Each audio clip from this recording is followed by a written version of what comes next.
We are live. You want this? It's a squash. What do you think? Oh no, we're good. What do you think? You want this? Okay, so I'm just gonna. He's like, now I He's want. like, hi.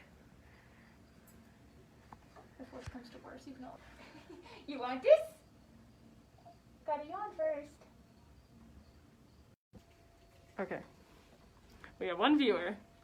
Pardon us, folks. We're having some technical difficulties, but right now we are meeting educator Emily. Hi. And Winston the Sloth. He's up there with announcements for us. Some of his favorite snacks, which include sweet potato. Now, as I'm sure many of you, big debut has been delayed, and today we're going to talk about some of the reasons why it's been delayed and also what zoos have to do when they get a new animal. So Winston here is a Hoffman's two-toed sloth. He's about 17 months old, so just about a year and a half or so. And he arrived at ZooMontana in late June. So he's actually been with us for a while. But why on earth couldn't we just put him out in late June, the day that we got him? Well, there's a lot of protocols zoos have to follow to make sure that all the animals in their collection stay safe. Hi! And one of those protocols is quarantine. So what zoos have to do when they get a new animal into their collection is that animal has to be placed on quarantine for a certain amount of time. For mammals like Winston, that time has to be at least 30 days in an AZA accredited institution like ZooMontana. Now, this is Winston's quarantine holding behind the scenes. This is the keeper office here behind me. And he has to be kept in this enclosure for 30 days and taken care of by specific keepers. Now, this is done to minimize the spread of any illnesses, diseases, or parasites that new animals might be carrying when they come to the zoo. And being in quarantine prevents them from spreading those potential parasites or illnesses to animals already in the zoo's collection. So when we got Winston, we made sure that the quarantine enclosure was constructed specifically for a sloth. All these bars and things that you see were not here in early June. They were created specifically for Winston. Now, since he's been here, he's been taken care of by specific keepers to help minimize the spread of disease. So we have people that are assigned to taking care of Winston and only used with Winston.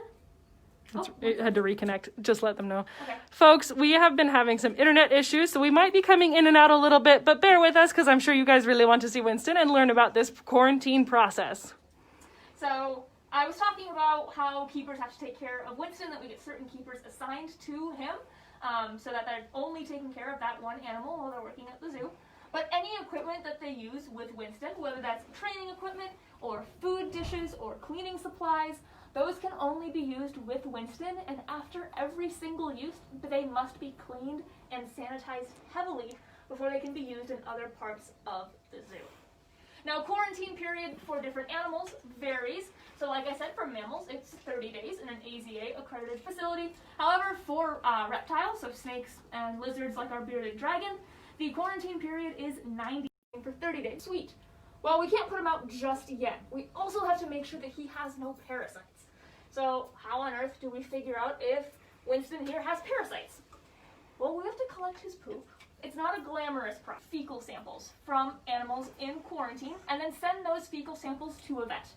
The vet will analyze and test those fecal samples and look for parasites. If the animal in quarantine, in this case Winston, has 2 negative fecal samples, meaning there are no parasites in there, in a span of 2 weeks, and he's been in quarantine for at least 30 days, he is good to go to be put on public display. However, if one of those fecal tests comes back positive, his fecals have come back negative, so he is completely healthy, and he's also been in quarantine for more than 30 days. Connection issues. So if that's the case, we can't put him in a house that isn't finished yet.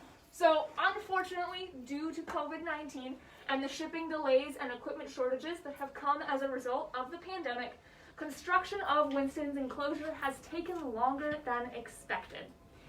In addition, ZooMontana... Oh, we're back up. All right, friends. Good boy. So, we are a small zoo, right? We don't have our own construction team. So it's the amazing keepers that work here that have been building his enclosure in addition to taking care of the animals that they already have to care for every day. So that's why things have been going a little slower than they would like to be doing. In addition, so basically drilling, wiring, hammering, construction, everything has to be done by the keepers in addition to doing the research to making a suitable sloth enclosure. So the goal is to not only have Winston in that enclosure, but other tropical species in with him as well. And there isn't necessarily a how-to guide for how to build a sloth-suitable enclosure, as well as one that meets the needs of the other species that we would eventually like to put in there. So while we would like Winston to be on display currently, because of COVID-19 and the delays that have happened as a result of the pandemic, in addition with having no construction team, that has caused the construction of his exhibit to be delayed a little bit longer than usual. You want this? So right now I'm feeding Winston some of his PM snacks.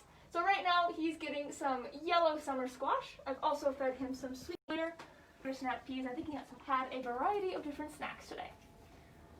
Now, you guys are equipped with all the information that you need to know about what zoos have to do when we get a new animal. And you have a little bit of an update on why the construction of Winston's enclosure has taken a little bit longer than I think we all anticipated.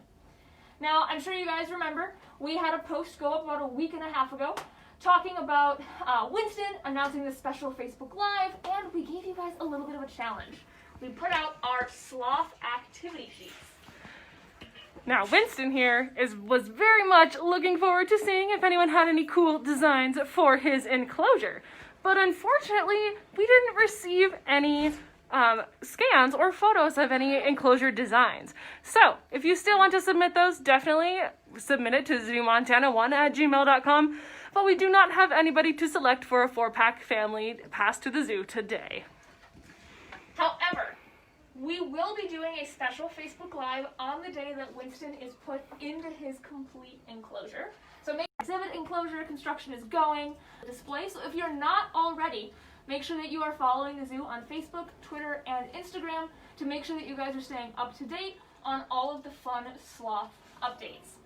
Now, here's the fun part. This is the question time. So if you guys have any questions about sloths, you can go ahead and drop them in the comments right now.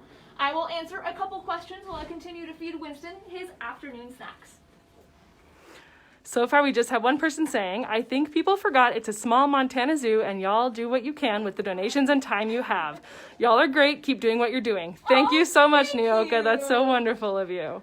We do our best to care for the animals and keep you guys as happy as we possibly can. But yeah, we are a small zoo and those things can move a little bit slower than expected. Munch. Oh, they're so good. All right, friends, we'll give you about 1 more minute, and if there are no questions, we will go ahead and end our live program. Also, when she mentioned about sloth poop and how any quarantine animal has to have their poop collected, it is a really interesting process, and also poop is super important. In fact, educator Emily right here. I love poop. She made a video on our YouTube channel called Perfectly Poopendous, so definitely check it out if you are interested in scat and all the other fun things about I'm a fun poop fan. There you go. Yes, you can tell him. All right. This is what happens to do with sloths. Sloths only poop once a week. Their metabolisms are super slow. And these guys are arboreal species, meaning they live in the treetops for most of their life, except when they have to poop. When they poop, they come all the way down to the ground. And in fact, they poop so much that you can actually, I've never seen it, but this is all based on like field scientists who have, you can actually watch the stomach of the sloth get smaller as it poops out all its poop, which is wild to me. So that's a fun poop fact about sloths here. Are there any more questions that are Katie? There are no questions right now. All right. Well, if that's the case, you guys can close the Facebook Live off watching Winston munch on a beautiful sugar snap pea. Thank you guys for tuning in. I hope you guys learned something about the quarantine process and what zoos have to do to make sure that we keep our animals safe and healthy. And hopefully Winston will be out for all of you guys to meet soon. We know we are excited for you to meet him. All right, say bye, educator Emily. Bye.